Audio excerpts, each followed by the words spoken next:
Hi everyone, it's Steve from Smart PE. Thanks very much for joining me again today. And we're going to be looking at the protocol associated with the sit and reach test. This test measures flexibility.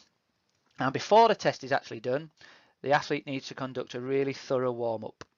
They then need to remove their trainers or their shoes and place their feet on the front plate of the sit and reach test box. They need to make sure that their legs are flat to the floor, and they then place one hand on top of the other hand and reach forward. They then hold the stretch for 2 seconds, and the distance covered or the distance achieved is their final score.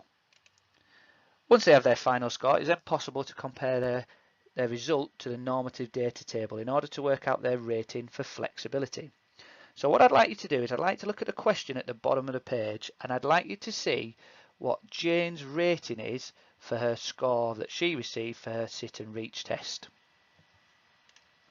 So before you pause this video to just work out the answer to this question, have a little think about what important information are you going to highlight in the question or within the normative data table to make sure that you don't make any silly mistakes, but make sure that you get this question correct. So pause your video now, please.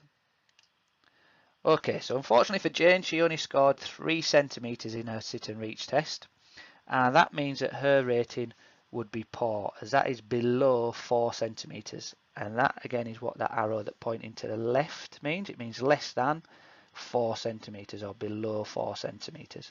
So unfortunately for Jane, she received a rating of poor for her flexibility. So scan another QR code to find out about another fitness test, please.